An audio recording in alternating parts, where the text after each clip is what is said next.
राष्ट्रिय स्वतन्त्र पार्टीका सभापति लामिछानेले फैलाएको भ्रममा नपर्न कान्तिपुर मिडिया ग्रुपका अध्यक्ष तथा प्रबन्ध निर्देशक कैलाश सिरोहियाको आग्रह। आरोप पुष्टि गरेर देखाउन चुनौती। कान्तिपुर समाचारमा आज राष्ट्रपति निर्वाचनको मिति नजिकिँदै दलहरूको अलमलुस्दै सरकारलाई दिएको समर्थन फिर्ता लिने जनता समाजवादी पार्टीको चेतावनी। प्रधानमन्त्रीले किन दिइरहेका छन् अस्पतालै पछि स्वास्थ्य विज्ञान प्रतिष्ठान सञ्चालनको आश्वासन। उचित मूल्य नपाएको भन्दै झापाका किसानले सडकमै कुखुरा र अण्डा फालेर गरे सरकार विरुद्ध प्रदर्शन।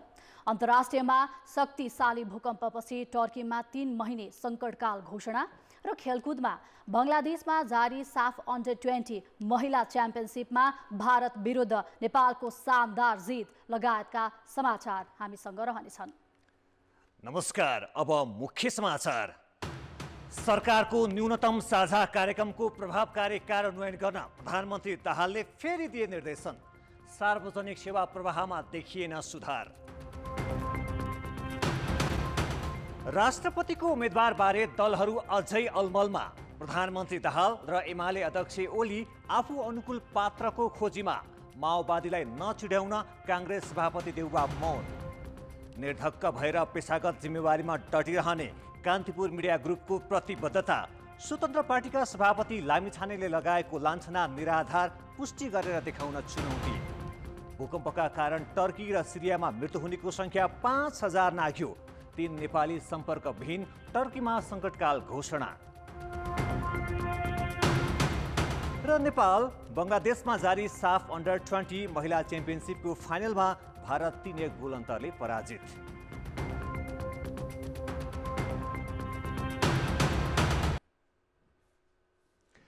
कान्तिपुर मिडिया ग्रुपका अध्यक्ष तथा प्रबन्ध निर्देशक कैलाश सिरोहियाले कान्तिपुर सधैँ निर्धक्क भएर आफ्नो पेशागत जिम्मेवारीमा डटिरहने बताएका छन्।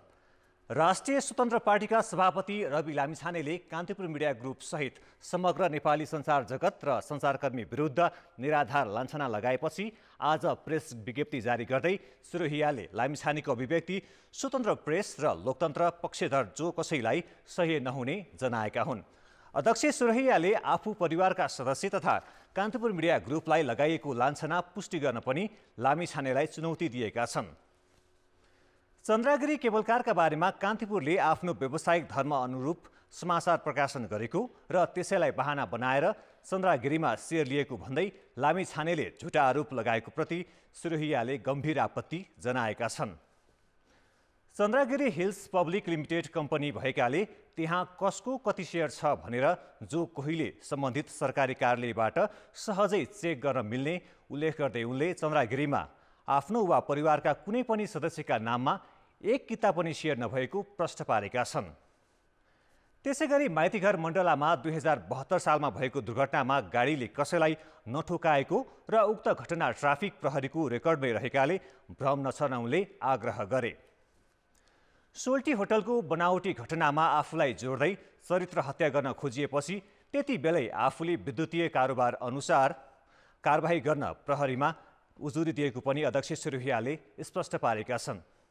यस्तै हिमालय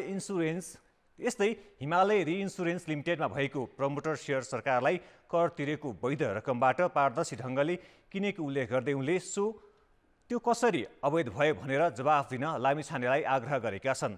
अध्यक्ष सिरोहियाले व्यवसायी अजय सुमार्गीसँग गोल्डेन सेयर लिएको भनेर लामिछानेले आपत्तिजनक आक्षेप लगाएको उल्लेख गर्दै त्यसलाई प्रमाणित गर्न चुनौती दिएका छन्।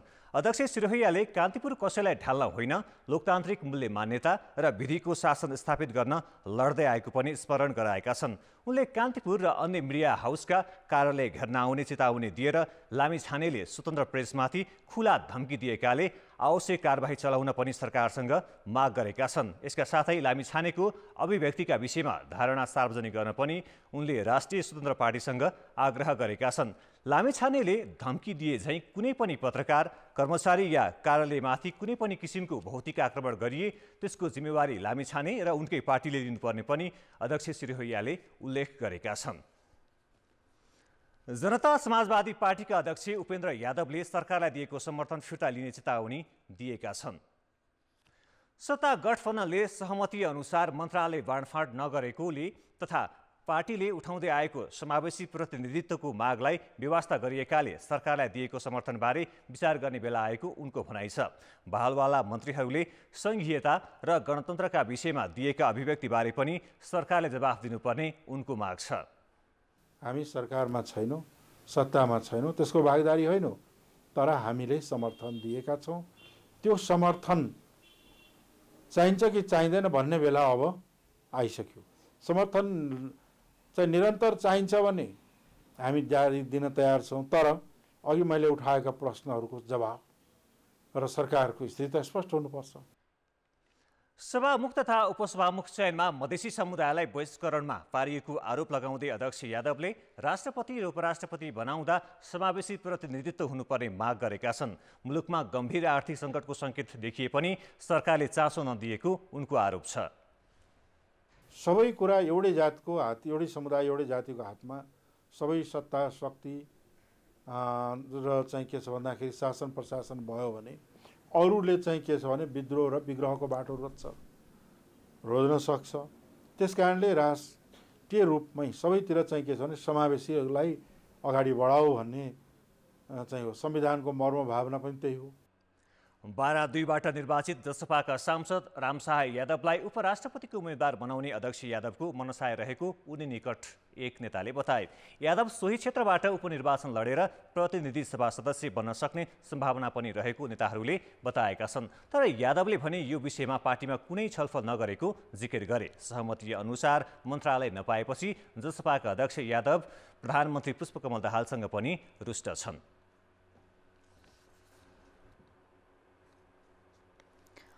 नागरिक उन्मुक्ति पार्टीले सुदूरपश्चिम प्रदेश सरकारलाई विश्वासको मत नदिने निर्णय गरेको छ। रेशम चौधरीको रिहाई नभएसम्म कुनै पनि दललाई विश्वासको मत नदिने अडानमा पार्टी कायमै रहेको नेताहरूले बताएका छन्। सुदूरपश्चिम प्रदेशका मुख्यमन्त्री राजेन्द्र रावलले भोलि प्रदेश सभामा विश्वासको मत लिने तयारी गरेका थिए, तर आज काठमाडौँको दिल्ली बजार कारागारमा संरक्षक रेशम चौधरीसँग छलफलपछि उन्मुक्ति पार्टी यो निर्णयमा पुगेको हो। प्रतिनिधि सभामा उन्मुक्ति पार्टीका प्रमुख सचेतक रहेका गंगा चौधरीले सुदूरपश्चिमका 7 जना प्रदेश सभा सदस्य समेत सहभागी छलफलमा सो निर्णय भएको बताए। उन्मुक्तिको यो निर्णयसँगै सुदूरपश्चिम सरकार सङ्कटमा परेको छ। टिकापुर घटनामा दोषी ठहर भएका रेशम चौधरीको रिहाई, लाल आयोगको प्रतिवेदन सार्वजनिक गर्नुपर्ने लगायतका माग पूरा नभएसम्म सङ्घ र प्रदेशको कुनै पनि गठबन्धनमा सहभागी नहुने उन्मुक्तिले बताउँदै आएको छ। प्रधानमन्त्रीदेखि मन्त्रीसम्मले सार्वजनिक सरोकारका कामलाई प्रभावकारी बनाउन पटक पटक निर्देशन दिने गरेका छन्, तर नागरिकले महसुस हुने गरी कुनै पनि सरकारी निकायका सुधार भएको देखिन्न। प्रधानमन्त्री पुष्पकमल दाहालले सरकारको नेतृत्व लिए लगतै नागरिकका समस्या समाधान गर्नेतर्फ केन्द्रित हुने आश्वासन दिएका थिए, तर 1.5 महिना बितिसक्दा पनि कामले गति लिन सकेको छैन।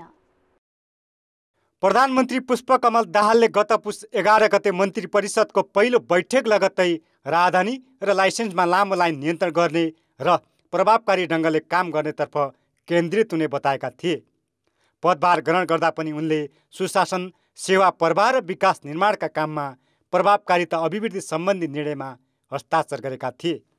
सुशासनतिर चाहिँ गम्भीर ढङ्गले अगाडि बढ्ने कुरा र जनताले ठाउँ ठाउँमा पाइरहेका शास्ति र दुःखहरूलाई कम गराउने बारे, जस्तो यो राहदानी सम्बन्धी या चाहिँ पासपोर्ट सम्बन्धी, लाइसेन्स सम्बन्धी इत्यादि विषयमा लामा लाइन र पीडा जो देखिएको छ त्यो विषयमा केन्द्रित भएर हामीले समयभित्रै यसलाई नियन्त्रण गर्ने या यसलाई प्रभावकारी ढङ्गले जनतालाई सेवा दिने किसिममा हामी केन्द्रित भएका छौँ। सरकारको न्यूनतम साझा कार्यक्रम सार्वजनिक गरे लगत्तै प्रधानमन्त्री दाहालले कार्यान्वयनका लागि कार्ययोजना बनाउन सबै मन्त्रालयका सचिवलाई निर्देशन दिएका थिए। मन्त्रीहरूले तयार पारेका कार्ययोजनालाई मङ्गलबार वृहत छलफलपछि एकीकृत रूप दियो। यहाँ पनि प्रधानमन्त्रीले कार्ययोजनालाई प्रभावकारी कार्यान्वयन गर्न निर्देशन दिए। कार्ययोजना बनाउन लगाइएको थियो पहिला, अनि त्यो चाहिँ सबै मन्त्रालयले बनाएर पठाउनु भएको थियो। अब मन्त्रालय स्तरको कार्ययोजनालाई एक ठाउँमा एकीकृत रूप आज दिएको हो। कुन मन्त्रालयबाट के कामहरू गर्ने, सरकारको प्राथमिकताका कुराहरू र त्यसलाई समयबद्ध गरेर कहिले कसरी कुन एक्टिभिटिजहरू सञ्चालन गर्ने भन्ने बारेमा छलफल भयो र त्यस सम्बन्धमा त्यस सन्दर्भमा सामान्य प्रधानमन्त्रीज्यूबाट यसको तदारुकताका साथ प्रतिफल प्राप्त हुने गरी रिजल्ट देखिने गरी कार्यान्वयन गर्नको लागि निर्देशन भयो। खास गरी प्रधानमन्त्री दाहाल र मन्त्रीहरूले सार्वजनिक सेवा प्रवाह र विकास निर्माणमा प्रभावकारितालाई जोड दिँदै आए पनि सरकारी संयन्त्रमा देखिएको ढिलासुस्ती उस्तै छ। यो अवधिमा नागरिकहरूले पनि कुनै परिवर्तन महसुस गरेका छैनन्। भिडभाड देखिन्छ, काम त्यति छिटो पनि भएको देखिँदैन। छाप हान्नको लागि मात्रै अहिलेसम्म होइन, त्यो पनि अब 15-20 मिनट भइसक्यो। एकैचोटि त्यो थुप्रो लाइन लगाएर राख्दो रहेछ। तलतिर गयो त पासपोर्टको लाइनमा त्यस्तै छ। यहाँ आयो, अब भित्र लगेर उगराउनु भन्नुहुन्छ, त्यहाँबाट आएर हामीले यहाँ पुरेर बस्नुपर्छ। व्यवस्थापन खै त्यस्तो सुध्रिएको चाहिँ मैले देखाएको छैन सर। यतिखेर प्रधानमन्त्री दाहाललाई 1.5 महिना अघि आफैले गरेको प्रतिबद्धताले पछ्याइरहेको मात्र छैन, काम देखाउने चुनौती समेत बढेको छ। यसका लागि सरकारले प्रशासनिक तथा राजनीतिक संयन्त्रलाई विश्वासमा लिनुपर्ने देखिन्छ। कान्तिपुर समाचारका लागि क्यामेरामा विनोद कोजुका साथ प्रकाश मम, काठमाडौँ। अब जनताको आवाज हामीले आज 7 प्रदेशमा सोधेका छौं। प्रधानमन्त्रीले दिएको निर्देशन समयमै किन कार्यान्वयन नभएको होला? जनताको आवाज। उहाँले आफू एकदमै जनतालाई विश्वास दिलाउने खालको एउटा वातावरण सृजना गर्नुपर्ने हुन्छ। राजनीतिक अंशबन्ध नमिलेको कर्मचारी होस् अथवा नेताहरूले भनेको चाहिँ उहाँले दिएको निर्देशनलाई चाहिँ मान्नु पर्यो। तल्लो निकायले नमान्नुको कारण मलाई लाग्छ उहाँहरूले पनि केही न केही कमजोरी गरिराख्नु भएको छ। कर्मचारीले गर्दा अब ढिलासुस्ती भएको हुन सक्छ। यो चाहिँ अटोरीपन हो। पुरै सिट संख्या भएको दलका प्रधानमन्त्री भएको अवस्थाले पनि देशको सिस्टमै चेन्ज नगरिकन प्रधानमन्त्रीले बोलेको भरमा सबै कुराहरू कार्यान्वयन हुँदैन। देशप्रतिको उत्तरदायित्व वा विधि विधान पद्धति र सरकारले अब सिस्टममा नचल्नुको कारण हो। विभिन्न दलहरूको स्वार्थ बाजिँदाखेरि चाहिँ प्रधानमन्त्रीले दिएको निर्देशन चाहिँ कार्यान्वयनमा नआएको हो। निर्देशन नमान्नेलाई चाहिँ कारबाही नगर्ने परिपाटीले गर्दाखेरि अनुशासन, इमानदारिता छैन। संस्थागत निर्णय र व्यक्तिगत निर्देशन, मौखिक निर्देशनमा गुणात्मक रूपमा अन्तर हुन्छ। प्रधानमन्त्री र मन्त्रीहरूले नै आफू जो बोलेका हुन्छन् उनीहरूले आफूले बोलेको कुरा नै पुरा गरेका हुन्नन्। हरेक क्षेत्रमा राजनीतिक भर्ती छ। राम्रो सिस्टम डेभलप गरेर अगाडि जान सकेको भए प्रधानमन्त्रीको निर्देशनको आवश्यकता पर्दैन थियो।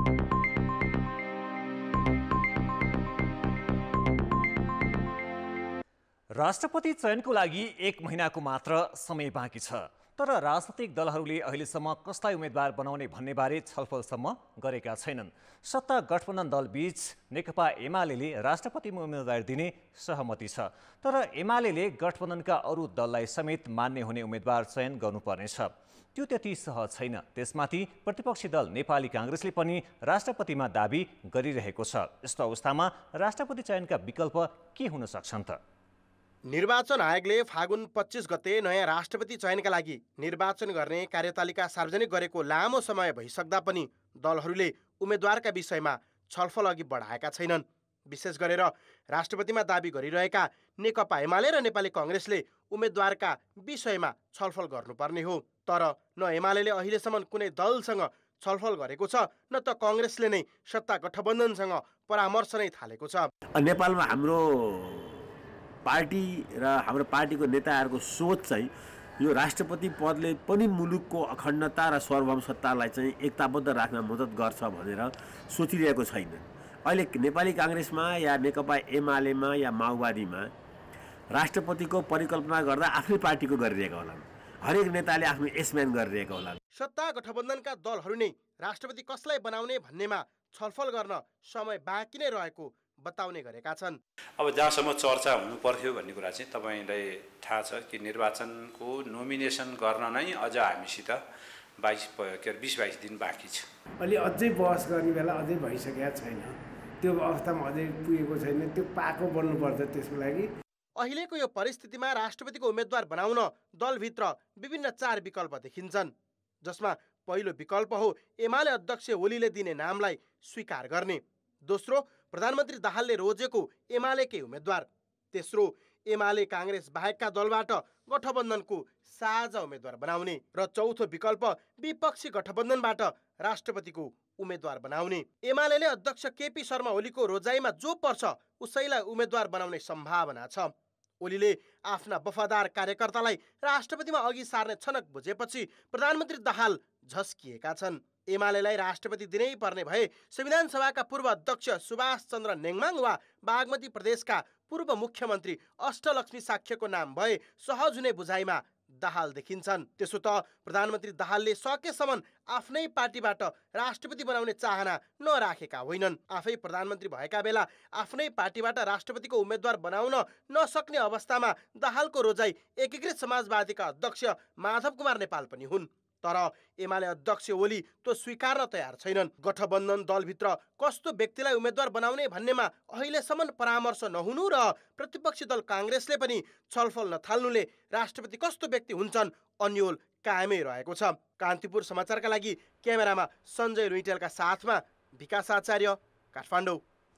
तत्कालीन 5 दलीय गठबन्धन जोगाउन नसक्दा सङ्घ र प्रदेश सरकार मात्र होइन सभामुख समेत आफ्नो बनाउन नसकेको नेपाली काङ्ग्रेसको ध्यान अब राष्ट्रपतिको चुनावमा छ। त्यही कारण काङ्ग्रेसले गठबन्धन भत्कनुको कारणबारे राम्रोसँग समीक्षासम्म गरेको छैन।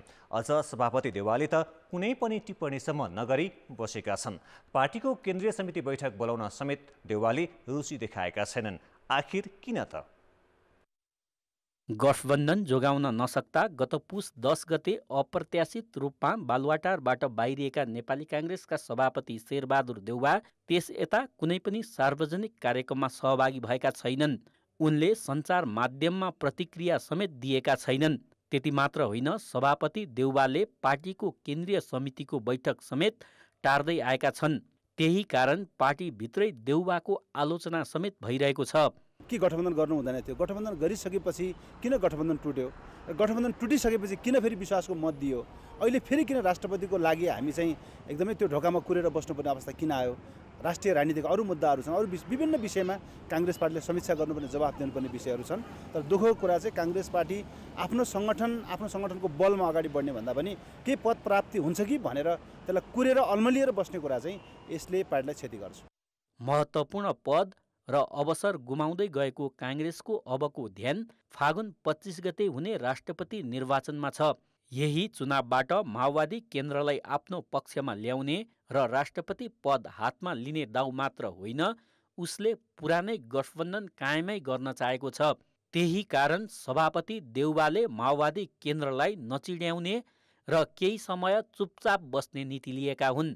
दलको बैठक, दलको कार्यसमितिको बैठक गरिराखेका छौँ र त्यसका सँगसँगै चाहिँ त पदाधिकारीहरू, पूर्व पदाधिकारीहरूको पनि बैठकहरू नियमित बसेर यी कामहरू सम्पादन गर्दैछौँ।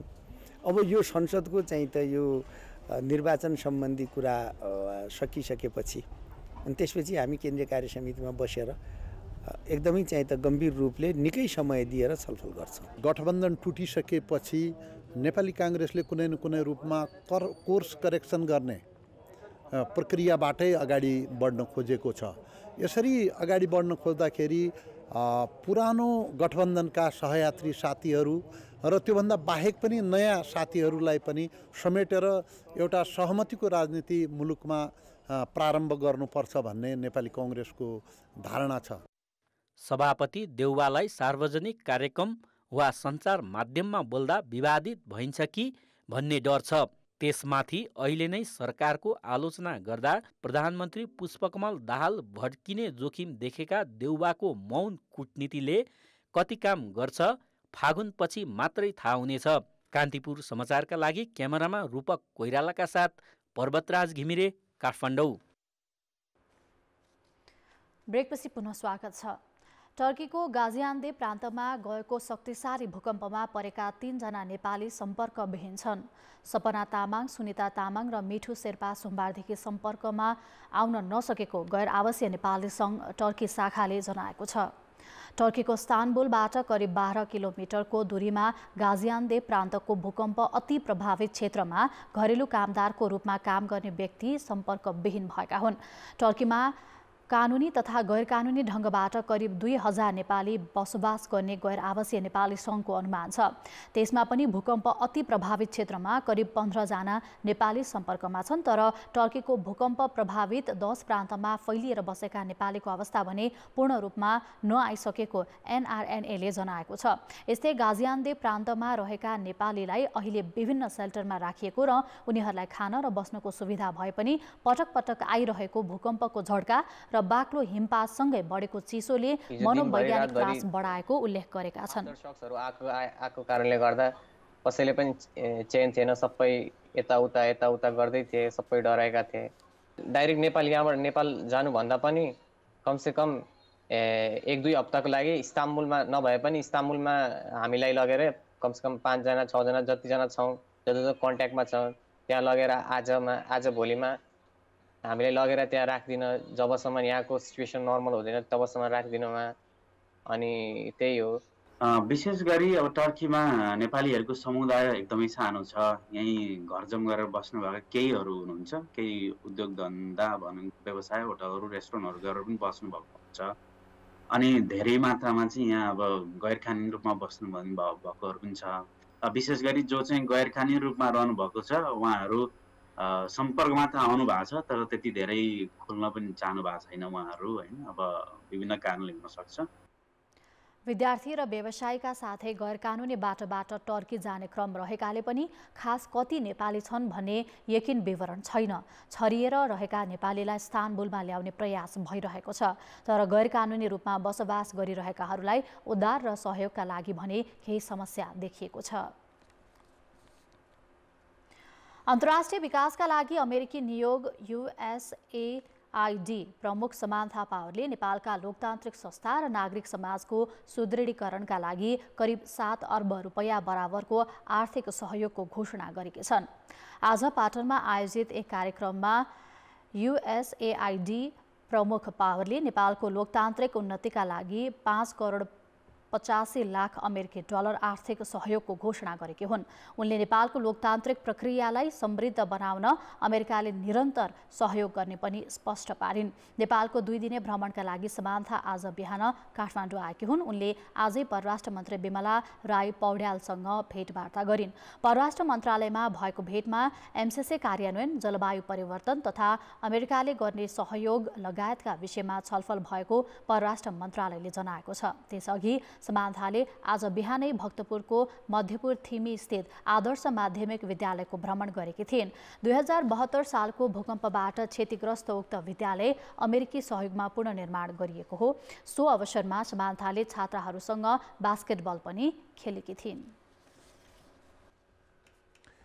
नेपालमा सङ्घ तथा प्रदेश मातहतमा स्वास्थ्य शिक्षाका विभिन्न कार्यक्रम सञ्चालन गर्ने प्रतिष्ठान 10 वटा छन्। यसबाहेक प्रदेश स्तरका थप 5 वटा प्रतिष्ठान पनि स्थापनाको तयारीमा छन्।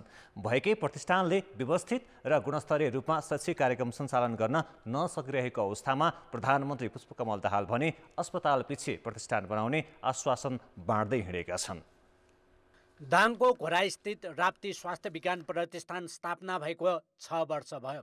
कर्मचारीहरूले तलब खाने बाहेक अहिलेसम्म प्रतिष्ठानले कुनै पनि शैक्षिक कार्यक्रम सञ्चालनमा ल्याउन सकेको छैन। 2074 सालमा उपक्षेत्रीय अस्पतालले प्रतिष्ठानको रूपमा विकास गरिएको संस्थामा चरम राजनीतिक हस्तक्षेप हुँदा शैक्षिक कार्यक्रम स्वीकृतिको प्रक्रिया नै अगाडि बढेन। शैक्षिक कार्यक्रम सञ्चालन गर्नको लागि चाहिँ BSc नर्सिङ र BNS को हकमा हामीले 2079 साल असार मसान्तमा आशय पत्र लिनको लागि चाहिँ यो चिकित्सा शिक्षा आयोगको आशय पत्र सम्बन्धन तथा प्रत्यायन सम्बन्धी आन्तरिक कार्यविधि 2078 को मर्मबमोजिम चाहिँ हामीले तपाईँको के अरे आशय पत्रको लागि निवेदन पनि दिएका छौँ। भएकै स्वास्थ्य विज्ञान प्रतिष्ठान सञ्चालन हुन नसकिरहेका बेला सङ्घ तथा प्रदेश तहका सरकारी अस्पताललाई स्वास्थ्य विज्ञान प्रतिष्ठान बनाउने भोटबाजी नै चलेको छ। भक्तपुरको शहीद धर्मभक्त राष्ट्रिय प्रत्यारोपण केन्द्रलाई प्रतिष्ठानको रूपमा विकास गर्ने निर्णय सङ्घीय सरकारले गरिसकेको छ भने बागमती र मध्य प्रदेशले आफ्नो प्रदेशमा स्वास्थ्य विज्ञान प्रतिष्ठान स्थापना गरिसकेका छन्। अन्य प्रदेशहरू पनि प्रतिष्ठान स्थापना गर्न जोडतोडले लागिरहेका छन्। सङ्घ तथा प्रदेश मातहतका 10 वटा स्वास्थ्य विज्ञान प्रतिष्ठान सञ्चालनमा छन्। अहिले प्रधानमन्त्री पुष्पकमल दाहालले गङ्गालाल अस्पताल र तिलगङ्गा आँखा केन्द्र लगायतलाई विश्वविद्यालय सरहको स्वास्थ्य विज्ञान प्रतिष्ठान बनाइदिने आश्वासन बाँड्दै हिँडेका छन्। मुटु रोगको उपचारको निम्ति विकेन्द्रित रूपमा युनिटहरू खडा गर्ने जो सपना तपाईँहरूले देख्नु भएको छ, मेरो त्यसमा पुरै समर्थन छ। हामी सबै मिलेर यसलाई एउटा शैक्षिक प्रतिष्ठानको रूपमा विकसित गर्ने प्रक्रिया अगाडि बढाउने कुरा पनि म विश्वास दिलाउन चाहन्छु। एउटा स्वास्थ्य विज्ञान प्रतिष्ठान स्थापना गर्न 7 अर्ब रुपियाँभन्दा बढी लगानी गर्नुपर्छ। शैक्षिक कार्यक्रम सुरु भएपछि त्यहाँ अध्ययन गर्ने 75% विद्यार्थीलाई निःशुल्क पठन पाठन गराउनुपर्छ। आवश्यकता, औचित्यता र नक्साङ्कन बिना राजनीतिक दबावकै भरमा अस्पताललाई प्रतिष्ठानको रूपमा विकास गर्दै जाने हो भने सरकारले आर्थिक भार थेक्न नसक्ने मात्र होइन, भोलि गएर बिरामीको स्वास्थ्य उपचारमा समेत समस्या उत्पन्न हुन सक्ने स्वास्थ्य मन्त्रालयकै भनाइ छ। जति प्रतिष्ठान बनाए त्यति धेरै पैसा दिनुपर्छ, कहिले पनि पुग्दैन, बाहिरी रिसोर्सहरू छैन, भित्र हामीले कति सक्षम हुन्छौँ। त्यही भएर पोलिटिकल कमिटमेन्टमा अनुसार यदि रिसोर्स जेनेरेट गर्न सक्यो भने त्यो वेल एन्ड गुड।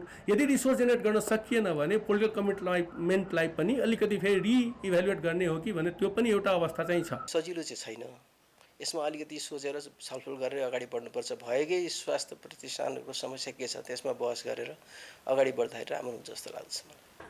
सञ्चालनमा रहेका स्वास्थ्य विज्ञान प्रतिष्ठानहरू राजनीतिक हस्तक्षेपका कारण समस्याग्रस्त छन्। यस्तो बेला अस्पतालहरूलाई प्रतिष्ठानको रूपमा विकास गर्न निश्चित मापदण्ड र उपयुक्त नक्साङ्कन हुनु आवश्यक छ। कान्तिपुर समाचारका लागि दाङबाट अमर क्षितिज भण्डारी र क्यामेरामा सञ्जय लुइतेल र विकास जोशीका साथ नारायण किलम्बु, काठमाडौँ। अब जनमतको अन्तिम परिणाम। जनमतमा हिजो हाम्रो प्रश्न थियो, विद्युतीय सवारी सञ्चालन किन सहज नभएको होला? ए पूर्वाधार अभाव, बी सरकारको असहयोग र सी व्यवसायको अरुचि। जनमतको अन्तिम परिणाम यस्तो छ, ए पूर्वाधार अभावमा 39%, बी सरकारको असहयोगमा 47% र सी व्यवसायको अरुचिमा 14% मत प्राप्त भएको छ। अब जनमतमा आजको प्रश्न। जनमतमा आज हाम्रो प्रश्न छ, बिना अध्ययन स्वास्थ्य विज्ञान प्रतिष्ठान थप्ने सरकारी आश्वासनलाई के भन्ने? ए सबैलाई रिझाउने प्रयास, बी व्यापारिक स्वार्थ र सी हचुवामा आश्वासन। जनमतको अन्तिम परिणाम भोलि साँझ 8 बजेको कान्तिपुर समाचारमा प्रसारण गर्नेछौँ। कृपया NEWS news space A, B वा C टाइप गरी 34001 मा SMS गरी आफ्नो मत व्यक्त गर्नुहोला। अर्थ र विकास।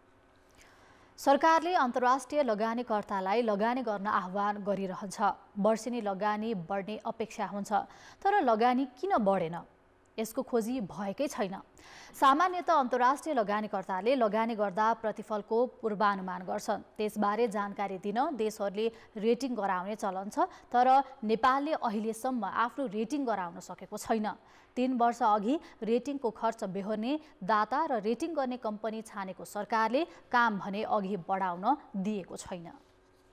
सरकारले आर्थिक वर्ष 2075-76 को बजेटमा देशको सार्वभौम साख मूल्याङ्कन अर्थात् क्रेडिट रेटिङ गर्ने घोषणा गरेको थियो। लगानीकर्ताले लगानी गर्नु पूर्व त्यो देशको क्रेडिट रेटिङ कस्तो छ भन्ने जानकारी लिने गर्छन्।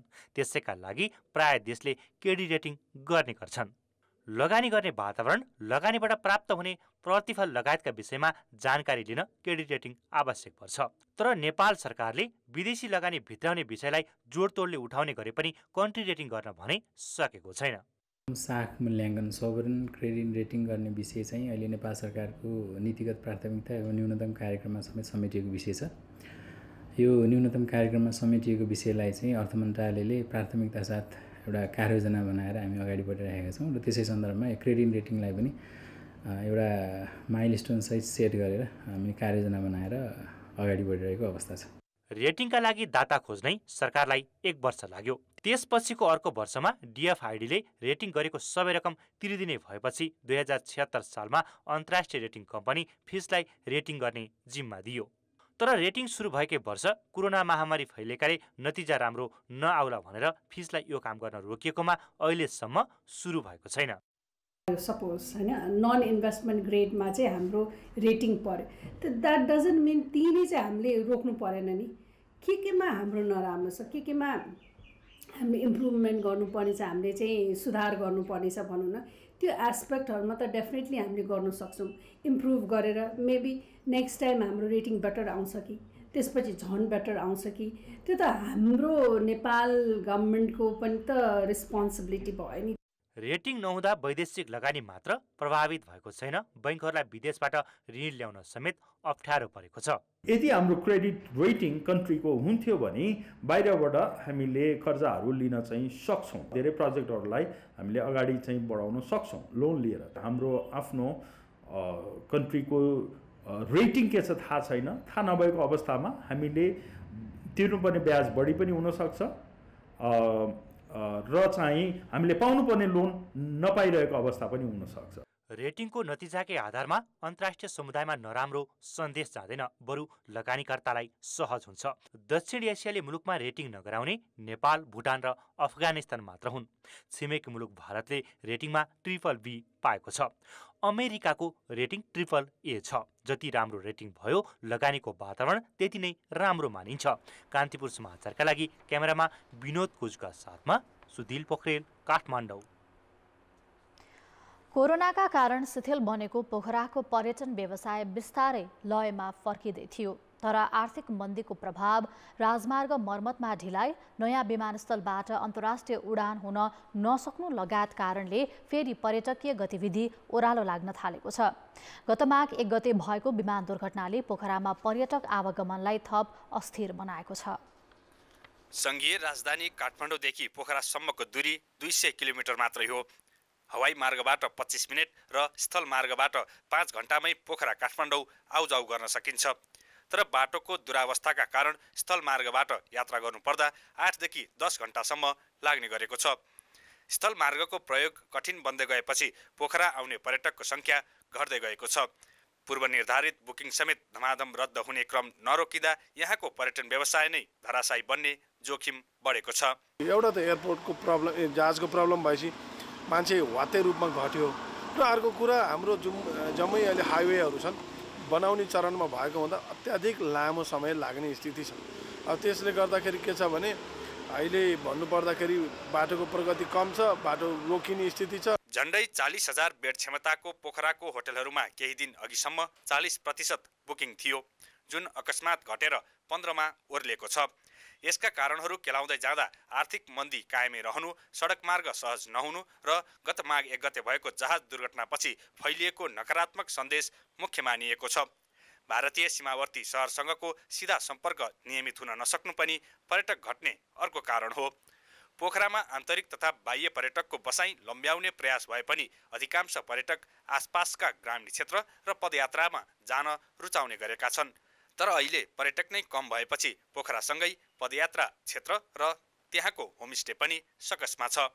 पहिला कोरोनापछि बिस्तारै राम्रो हुँदै थियो।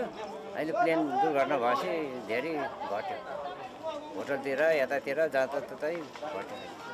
अन्तर्राष्ट्रिय एयरपोर्ट पोखरामै बन्यो, सञ्चालनमा पनि आउने कुरा भयो, आएको छ। तर हामी आन्तरिक रूपमा मात्रै अहिले सञ्चालनमा गरेका छौँ। यद्यपि हामीसँग अहिले मुगलिङ पोखराको सडक खण्डहरू बनिरहेको छ। पोखरा आउनका लागि सहज वातावरण र सहज एक्सेसिबिलिटीको अभावका कारण पनि पर्यटकहरूको अलिकति आगमन न्यून भएको हो कि आन्तरिक पर्यटकहरूको भन्ने हाम्रो ठम्याइ छ। पोखराको पर्यटनमा निजी क्षेत्रको लगानी 12 खर्बभन्दा बढी छ। बाह्य पर्यटक पोखरा अन्तर्राष्ट्रिय विमानस्थलबाट सिधै पोखरा ओर्लने र त्यसले निजी क्षेत्रको लगानीमा प्रोत्साहन थप्ने अपेक्षा थियो।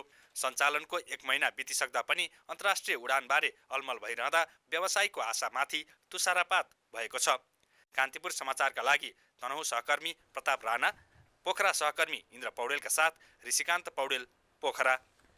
काठमाडौँको बिर्कुटी मण्डपमा 28औं संस्करणको क्यान इन्फोटेक मेला सुरु भएको छ। विश्वमा बढ्दो प्रविधिको विकाससँगै नेपालमा पनि हरेक वर्ष नयाँ प्रविधि भित्रिरहेका छन्। एउटै छानामुनि सबै वस्तु तथा सेवा उपलब्ध गराउन र उपभोक्तालाई नयाँ प्रविधिबारे जानकारी गराउन वर्षेनी मेलाको आयोजना गर्ने गरिएको आयोजकको भनाइ छ। मेला माघ 28 गतेसम्म चल्नेछ। उचित मूल्य नपाएको विरोधमा झापाका किसानले सडकमै कुखुरा र अण्डा फालेर प्रदर्शन गरेका छन्। कुखुराको दाना र श्रमिकको ज्याला धेरै बढेको तर बिक्री गर्दा लागत मूल्य पनि नउठ्ने भन्दै किसानले आज बिर्तामोड बजारमा 20 कार्टुन अन्डा र 400 भन्दा बढी कुखुरा सडकमा फालेका हुन्। लागत अनुसारको बजार मूल्य नपाएको भन्दै किसान आन्दोलित भएका हुन्। केही दिन अघि चितवनका किसानले सडकमै तरकारी फालेर प्रदर्शन गरेका थिए। अब अन्तर्राष्ट्रिय समाचार।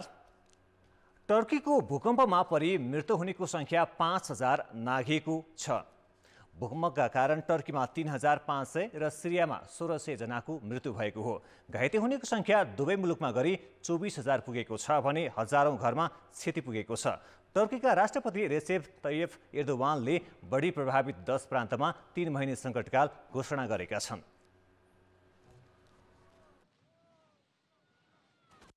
विपक्षी नियन्त्रित उत्तरपश्चिम सिरियाका बासिन्दाका लागि सरकारी र रुसी सेनाका हेलिकप्टरले खसालेका बमका आवाजले मध्यरातमा बिउजनु सामान्य जस्तै भइसकेको थियो। सोमबार बिहान झिसमिसमै 81 भवन हल्लिएपछि 36 वर्षीय इस्माइल अल अब्दुल्लाहले सोचे सरकारी सेनाले कहाँ ब्यारेल बम आक्रमण गर्यो। झटपट उठेर उनले आफ्ना छोरा च्यापे र सुरक्षित हुने उपायको खोजी गर्न थाले। तर यो सरकारी आक्रमण थिएन।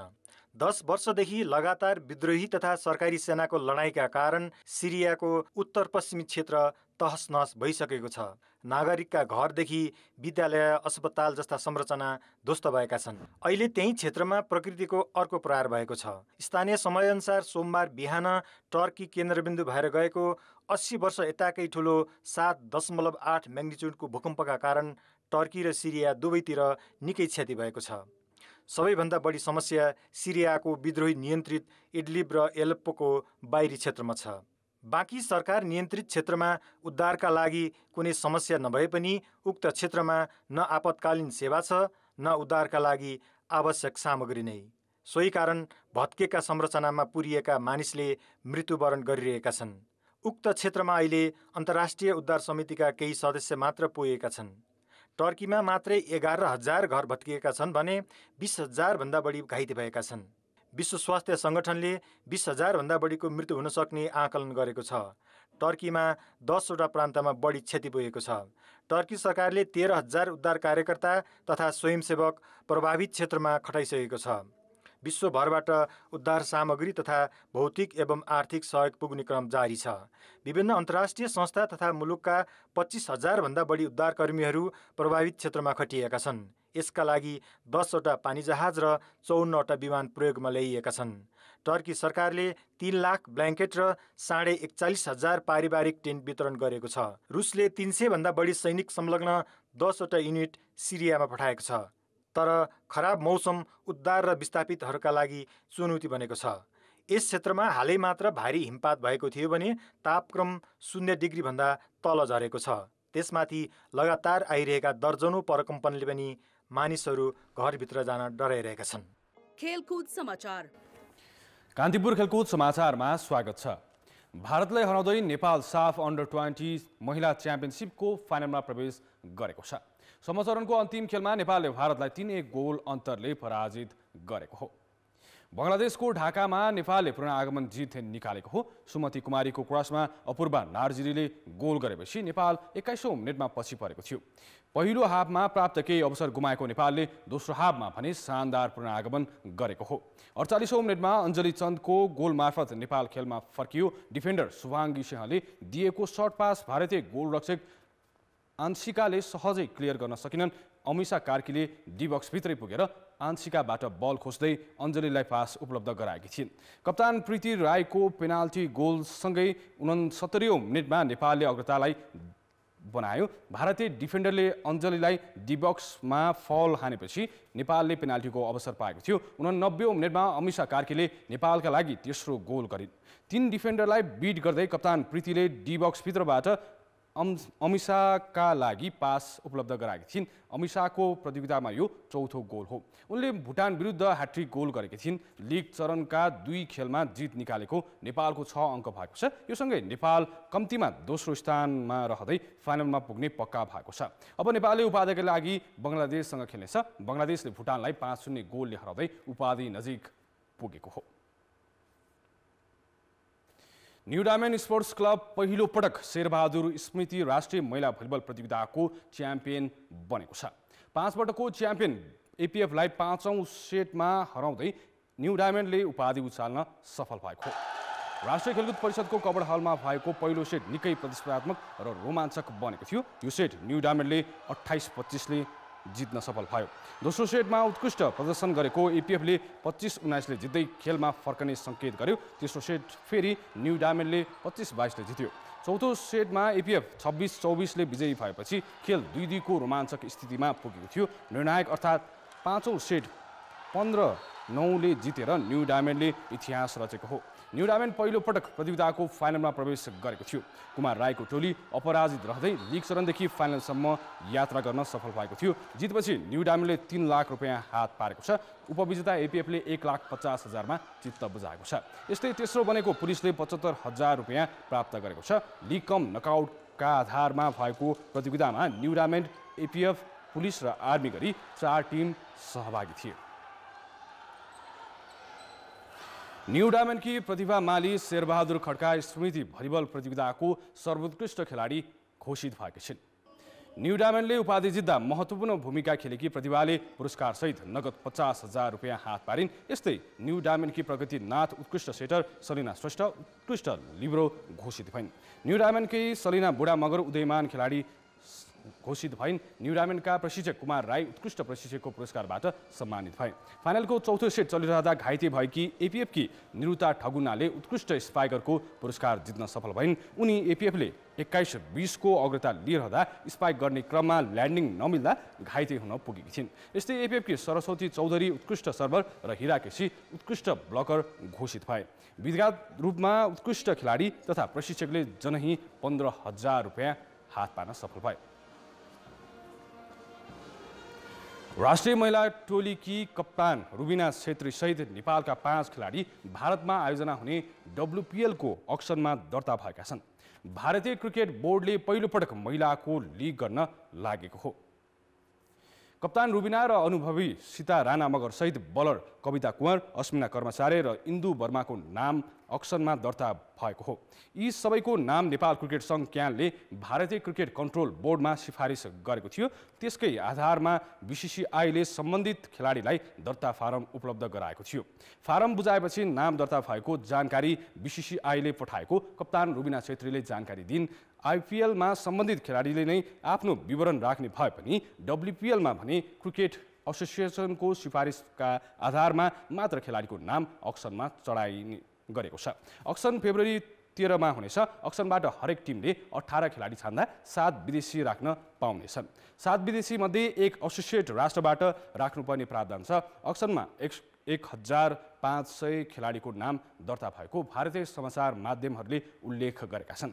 5 टिम सहभागी हुने प्रतियोगिता मार्च 4 देखि 26 सम्म हुनेछ। हरेक संस्करणका शीर्ष डिभिजन लिग परिष्कृत हुँदै जानुपर्ने हो। तर 2011 सालदेखि सुरु भएको शहीद स्मारक ए डिभिजन लिगका हकमा पनि यो सिद्धान्त कहिले पनि लागू भएन। 40 भन्दा बढी संस्करण भइसक्दा पनि डबल राउन्ड रोबिन र विकेन्ड नियमित छैन। खर्च कटौतीका नाममा हतार लिग सक्ने इन्फा र ए डिभिजन क्लबका गलत प्रवृत्तिले खेलाडी चोटको जोखिममा हुन्छन् भने उत्कृष्ट खेलाडी उत्पादनको आशा पनि मार्नुपर्ने अवस्था छ। पङ्कज विक्रम नेमवाङ अध्यक्ष निर्वाचित भएपछि एन्फाका पदाधिकारी कम्तीमा 6 महिना लामो लिग गर्ने योजना सुनाउँथे। तर केही क्लबका कारण 3 महिनामै सक्ने तालिका बनेको छ। जसअनुसार फागुन 19 देखि सुरु हुने लिग जेठ 25 भित्रै सकिनेछ। हरेक टिमले 26-26 खेल खेल्नेछन्। सातामा एक क्लबले 3 खेल खेल्ने तालिका छ। एन्फाको अव्यावहारिक योजना र क्लबकै स्वार्थका कारण हतारमा लिग सक्नुपर्दा खेलाडी भने मारमा छन्। सायद अब क्लबलाई पनि आफ्नो केही पर्सनल बेनिफिट होला यसमा हैन। अब जति छोटो लिग भयो त्यति थोरै स्यालेरी दिनुपर्ने भन्ने कुरा हो कि हैन। तर यो यसले गर्दा चाहिँ डाइरेक्टली चाहिँ खेलाडीले असर गर्छ हैन। खेलाडीको उत्पादनमा लागेको छैन कुनै क्लबहरू पनि हैन। र खेलाडी उत्पादन नभइकन त्यही सीमित खेलाडीहरूबाट नै खेल्नुपर्ने हुन्छ। आई थिंक एउटा क्लबले चाहिँ 26 वटा म्याच खेल्नुपर्ने हुन्छ र अब हप्ताको 3टा म्याच खेल्नु पर्दाखेरि झन् धेरै चाहिँ इन्जुरीको धेरै चान्सेस हुन्छ। फुटबल विकासका लागि नियमित र लामो लिग अपरिहार्य हो।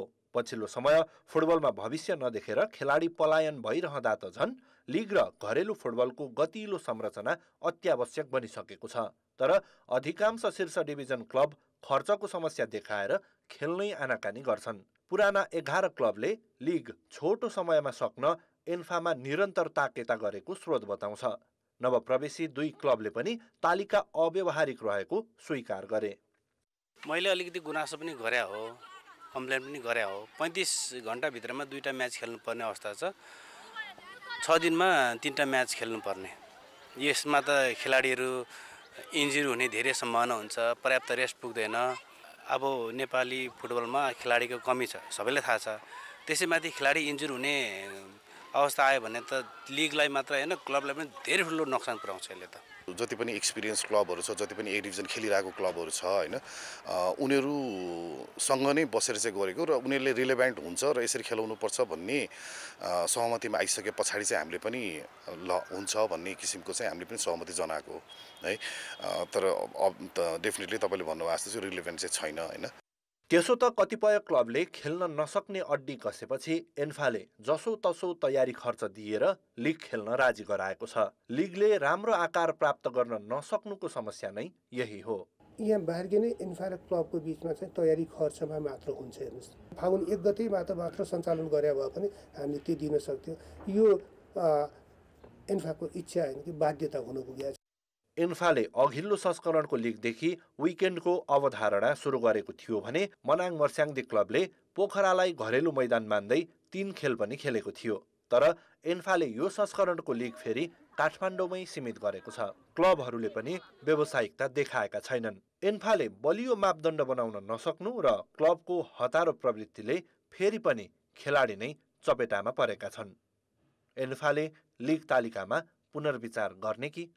कान्तिपुर समाचारका लागि क्यामेरा पर्सन विकास जोशी र रूपक कोइरालाका साथ रेवन दाहाल, काठमाडौँ। कान्तिपुर खेलकुद समाचारहरूलाई यति नै। कान्तिपुर समाचार अहिलेलाई सकियो। कान्तिपुर टेलिभिजन हेर्दै गर्नुहोला। नमस्ते।